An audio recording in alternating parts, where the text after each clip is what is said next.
Alright everybody, we're back with another vlog. We're looking at the overdub and lead guitar stuff, so this is guitars part 2. And these clips may be a little inconsistent and out of order because I'm kind of behind schedule.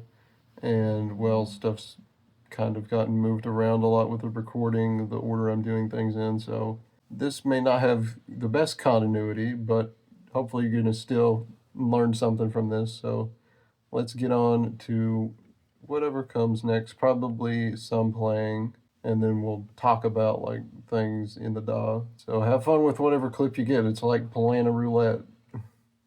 All right, everybody, we're here for overdub guitars and lead stuff this time. Leads will probably be, or the guitar solo will probably be in a different clip than this one. This is going to be some overdub stuff probably. We're going to get tuned up and then we'll get on with it.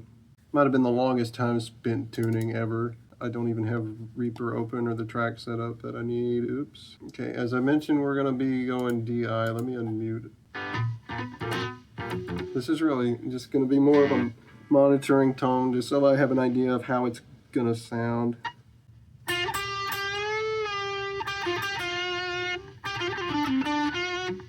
Okay. That's just to give me something to hear, because this DI is going to get reamped anyway.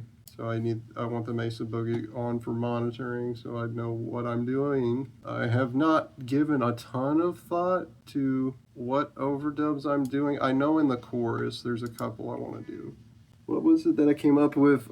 It was just some unison bend stuff, I think.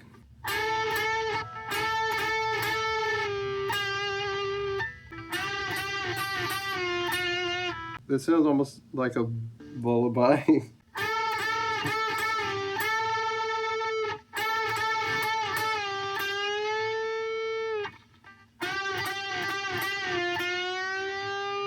I don't know if that's something or not, but that's going to be like every other bar. Well, yeah, it's going to be bars 1 and 3 of each pass of the chorus, I think, is what we're going to do with that. The other part, I'm not sure what I want to do.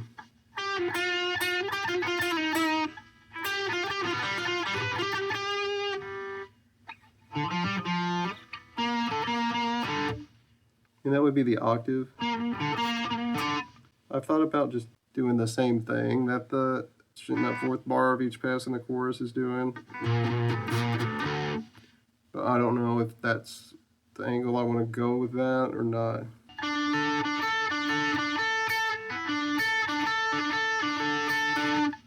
That might be cool. That could be something. Let's just start tracking the one that I know I want to do.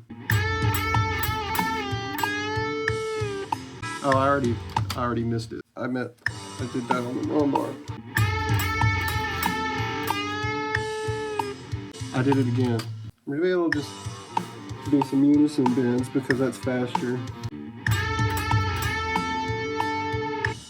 I keep missing the next bar that I want to do that on.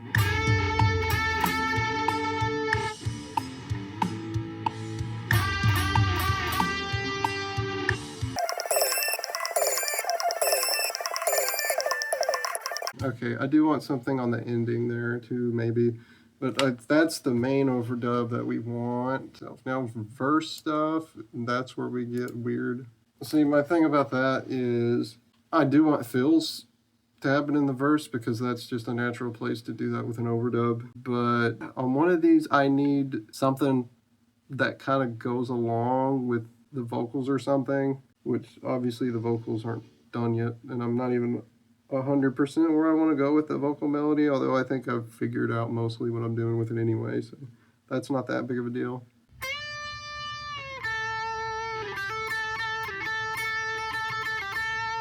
I don't know, that could be something. It's a fill there. I think we talked about enough on this clip anyway, so that's probably going to be it. So yeah, I showed you guys a overdub fill we already had in mind for the chorus, and working out a couple of things here that we're probably going to try. Other than the solo, which is completely written already, I just have to play it, but we'll probably pick that up in a different clip here. So yep, I'll see you guys in whatever the next thing is. Okay, we're back here again with lead overdubs. I've already been doing a few things before I started this clip, so we're already tuned up and ready to go for that. I was going to record a few attempts at the solo here, and even if we don't get the take that we keep in this clip, I'm still going to show you guys me going through it a few times. All right, I had to do a refresher real quick. Start this here.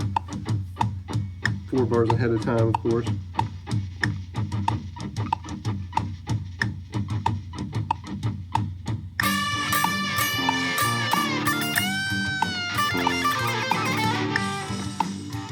Dude, that sucks because that was in time.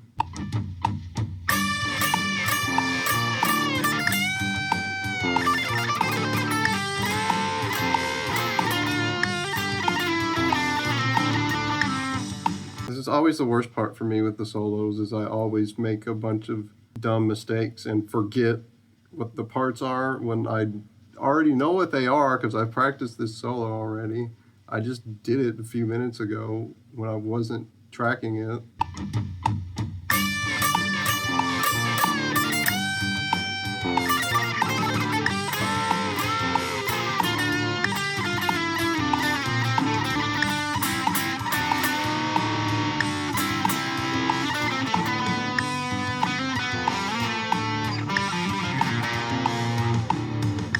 God, I got so sloppy there, dude. Here we go. We start making new mistakes that we weren't making before because we got through another mistake. We end up picking up a new one.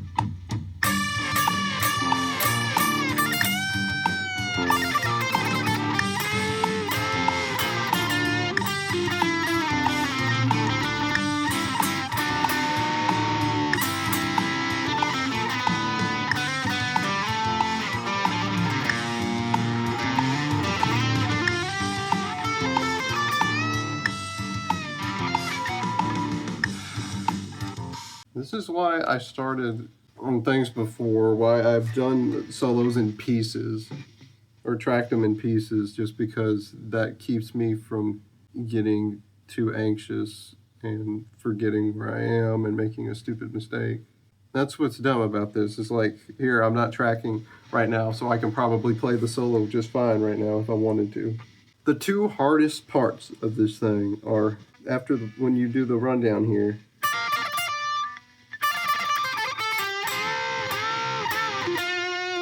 See, and I did it fine there, but that's one where you get into trouble. And then after the slidey part here,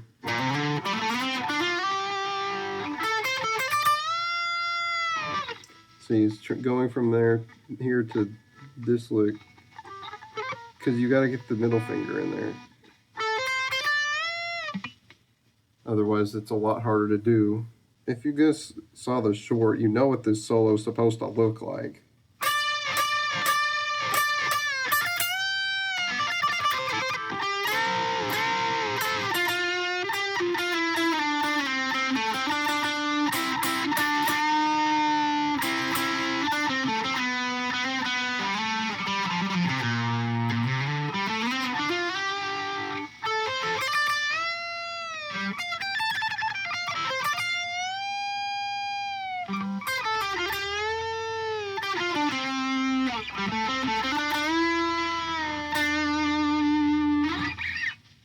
I mean, that's basically what it's supposed to look like.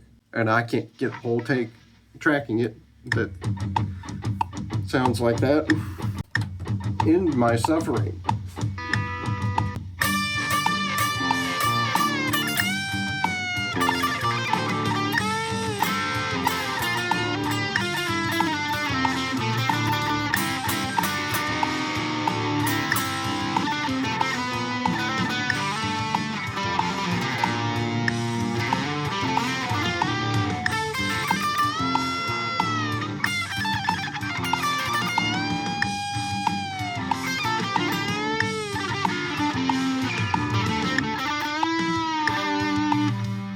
I lost about a beat and a half there somewhere.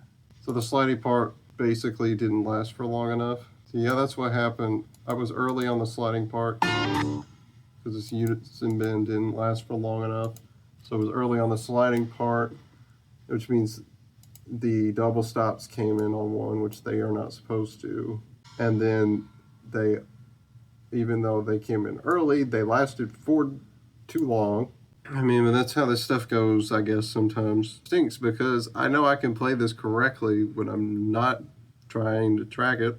Will there be another clip after this? We'll see. Probably will be, because I'll be doing something tomorrow also. So, yeah. All right, we're in the DAW looking at the guitars. Where is the stuff that we have recorded, or that I showed in the rhythm guitar video? This is the chorus, which I did show, I think, in that video, so everybody's panned correctly. So you get an idea of how this is going to sound. Now, keep in mind, these are raw tracks with no EQ. The drums haven't been mixed yet. I don't have the bass on right now either. But here's what we got of that.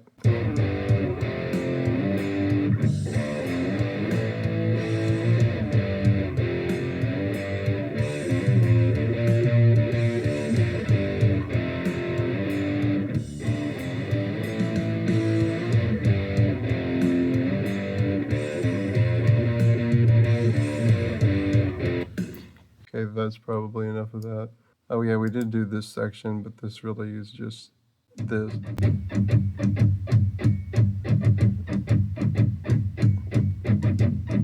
And then the solo backing after that. Oh, mute that. That's not finished. We're not even using that take of the solo anyway.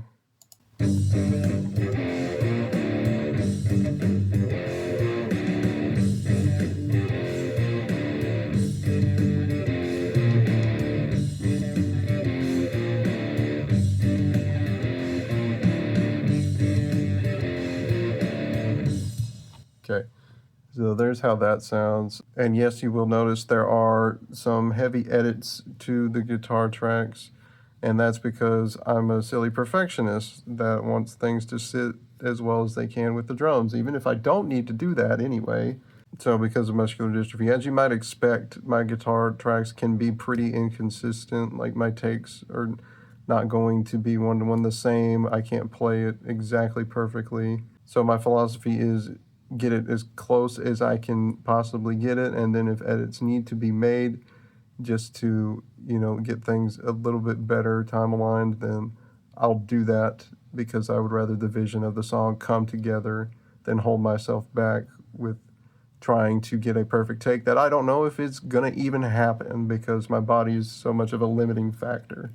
And some people will say this is cheating, or if you can't do it for real, then don't do it. And I'm like, save your breath, because I'm not here to make an argument about that. I'm here to make music, and this is how it gets done. So that's kind of just how it is. I'm not, and you know, playing guitar is not a competition. So I'm not interested in trying to get it perfect. I can't even play live anyway, so does it really matter? No, if the music's made, the music's made. And note, I don't align everything, because sometimes stuff is properly aligned already and I don't have to play with it. Okay, let's actually talk about mixing stuff. Obviously, this is what I like to do. We got 2 tracks, one for each microphone here, the Ember condenser mic and then the SM57 go together. Typically, that's a good setup because the SM57 can be dark and a little bit muffled, and a condenser mic is not going to have that, is going to balance that out a little bit, so you get a nicer guitar sound. And notice that they are also panned. These are panned to the right as they're labeled, and then these are panned to the left. The DIs were going to be part of it, but there is one thing with DIs that you got to keep in mind. And by the way, I'm using a DI box so I can record both things at the same time, so it's the same performance. That being said, there is latency between the microphones taking the sound from the amp and sending it to the audio interface versus the DI going to the DI box and then into the audio interface. Since that's a pure signal, it gets there pretty quick, and the only latency you're experiencing is, you know, what records into the DAW based on your sample settings, you know. And in that case, I have 4.3 milliseconds latency here, which is pretty low, but I believe the latency between a microphone, an amp making the sound, and the microphone recording it is a bigger latency factor than between that and the DI than the audio interface itself. So you're going to inevitably encounter phasing issues if you, in this case, try to put an amp sim on it. One thing I think I might do, because it's going to be easier than trying to correct the phase on this, is I'm just going to flip the side that the DIs are on, basically. You know, instead of this one being on the right, it'll go on the left side, and then the left one will go on the right, because those are different performances that will eliminate the phase issue entirely.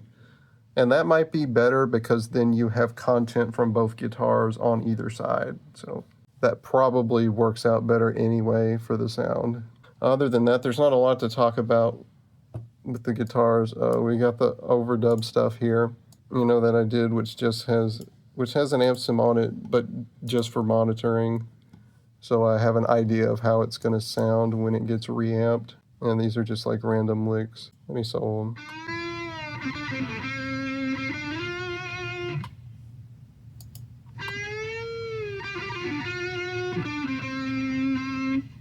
So yeah, just random licks with fun note choices. And then this is some basic stuff in the chorus, but you guys saw this in the clip anyway, so I'll skip that. Then just more licks here, more licks here. These are shorter than the other ones, and they fit exactly into one bar, because I was gonna do some other type of overdub thing in here that repeated multiple times. So here and here and here and here. Hence why these are in one bar, so they don't interfere with that. So, and then this would be the solo, although this take was doo-doo garbage, and we're not going to use that because somehow we lost, through the course of playing the solo, I lost a quarter note plus a 16th note, and the solo finished in the wrong place. Yeah, we'll get that figured out. So anyway, yeah, let me play this together actually on the side that it would normally go on. Okay, so I just went through this whole spiel about using the DI track with the normal tracks here, and forgot I didn't have the amp sim turned on. So yeah, let's go through everything I just said again. So if you listen here, by the way, this is too loud. With the amp sim on, you'll hear the phase issue I was talking about. So you can hear this. If I turn that one off, hear how much information we still have with the phase switch.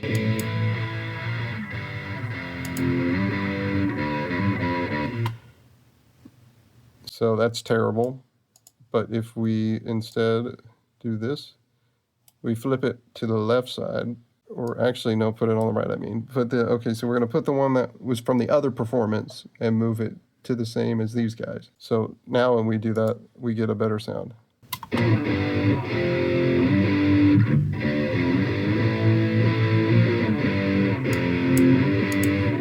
And if we check, phase issue is just non-existent because they're different performance. So we don't get any bad phasing, so that completely fixes that issue.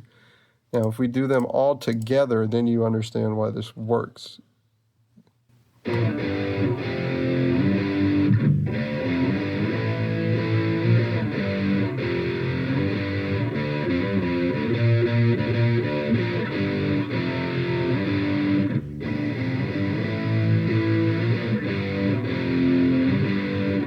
And see, when you do it that way and eliminate the phase, you just get a big wall of stuff. And then if there's any weirdness by having those flipped on the opposite sides that they would normally be on, your brain just fills in that gap anyway. So it just sounds like one big ass wall of guitars. So that works. Yeah, I think that's everything we got to look at in here.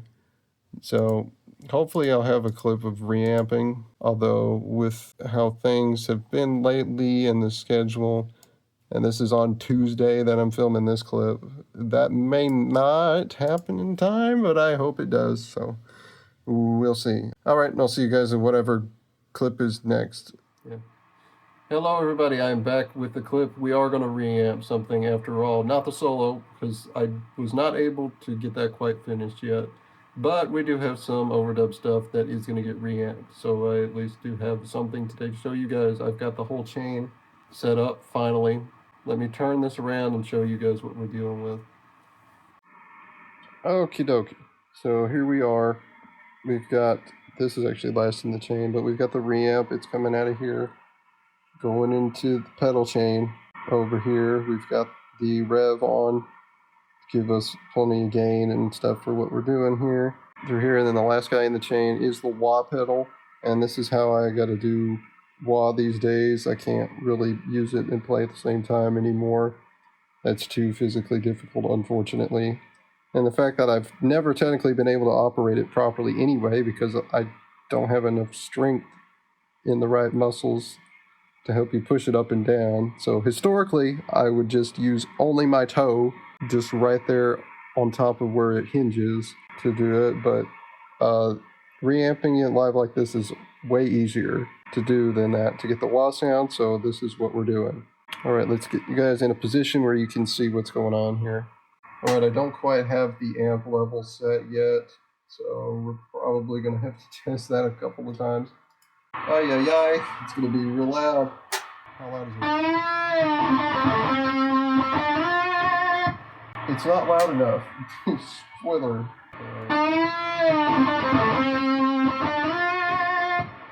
Cutting off some of the worst noise. Okay, so let's press enter and we will start this bad boy. We're very ginger with this guy, so we don't overdo it. The range is really sensitive, so I can maybe just give it a little jimmy. Oh boy, please work.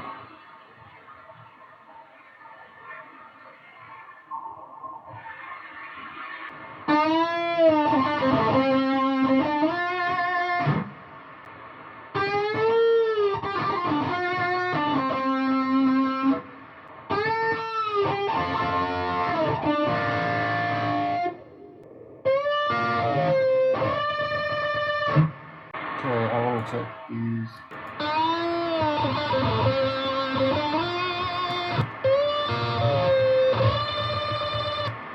Back to it for the rest of the stuff. This chorus stuff is going to be interesting.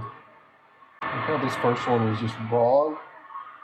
I'm not probably going to use the wah on the chorus parts because it's.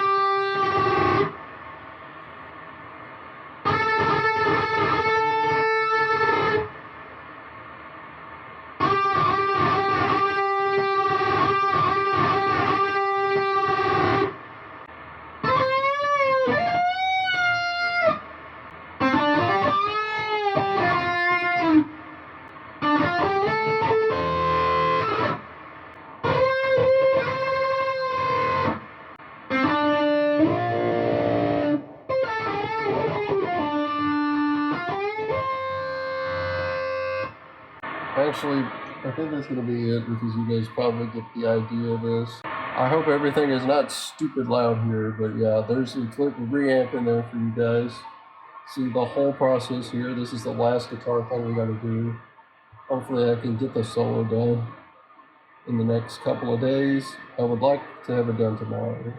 Hopefully it works out that way. Alright, I'll see you guys. Anyway, yeah, the next video you guys see is probably going to be a vlog about vocal stuff, so I'll see you guys then.